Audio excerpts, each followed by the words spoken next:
마테아 신부의 사목 이야기. 사랑하는 교우 여러분, 오늘 사목 이야기는 예수님께서 예루살렘으로 순환의 여정을 가시는 중에 있었던 두 번째 이야기인 루카복음 9장 57절에서 62절을 묵상하며 예수님을 믿고 따르는 자신의 삶을 성찰해 보았으면 좋겠습니다. 예수님과 제자들이 길을 가는데 어떤 사람이 예수님께 다가와 말합니다. 어디로 가시든지 저는 스승님을 따르겠습니다. 그러자 예수님께서는 그에게 말씀하셨습니다. 여우들도 굴이 있고 하늘의 새들도 보금자리가 있지만 사람의 아들은 머리를 기댈 곳조차 없다.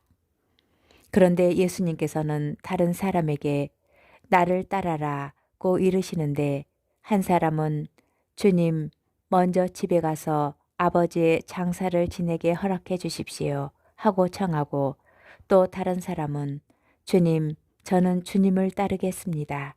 그러나 먼저 가족들에게 작별 인사를 하게 허락해 주십시오 하고 청합니다. 사실 언뜻 생각하면 무리한 청도 아닌데 예수님께서는 그들에게 단호히 이렇게 가르치십니다.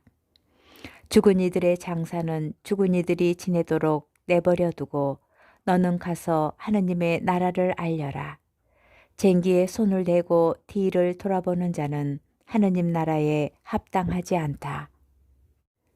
예수님께서는 당신을 따르려는 사람들에게 인간과 세상 일들에 대한 미련과 집착을 버리라고 말씀하시는 것입니다.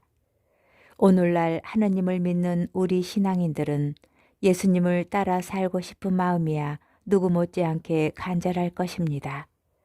그러나 우리가 살고 있는 세상은 예수님 시대보다 훨씬 복잡하고 해야 할 것들이 너무나 많은 게 사실입니다.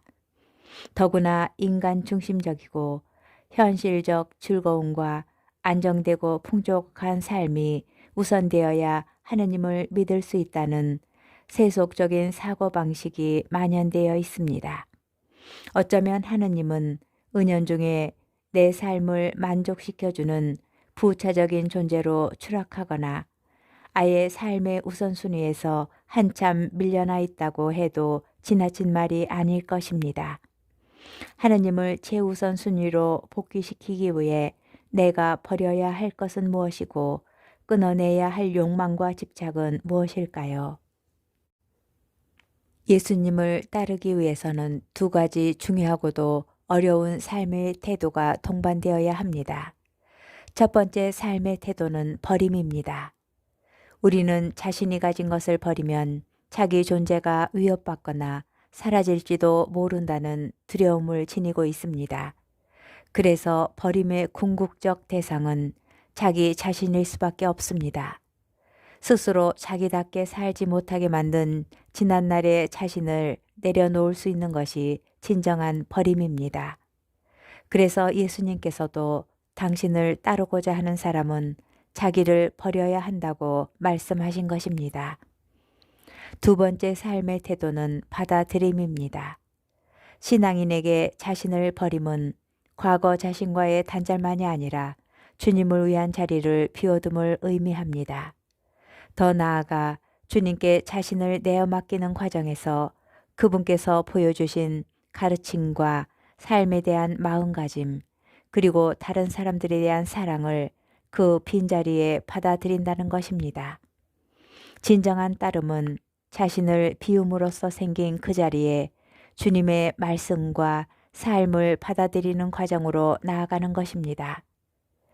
그러므로 주님을 믿고 따른다는 것은 나의 것을 버리고 그분의 것을 받아들이며 예수님을 닮아가는 삶으로의 순례 여정이 되는 것입니다. 정호승 시인의 수선화에게 라는 시의 첫 구절은 울지 마라 외로우니까 사람이다. 살아간다는 것은 외로움을 견디는 일이다 로 시작됩니다. 사실 사람은 무엇을 하든 외로우니까 그 외로움을 모면하거나 이겨내 보려고 하는 것이라고 말해도 지나치지 않을 것입니다. 외로우니까 우리는 무언가를 열심히 합니다. 그런데 그 외로움을 채우기 위해서 무엇을 하느냐에 따라서 인간의 삶의 질이 전혀 달라지는 것입니다.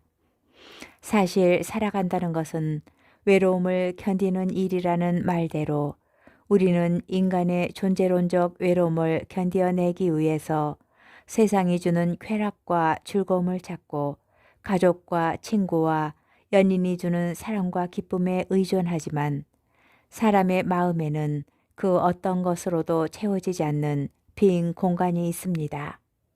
그 빈 공간을 하느님으로 채우라는 부르심이 바로 나를 따라라는 예수님의 부르심의 진정한 의미가 아닐까요?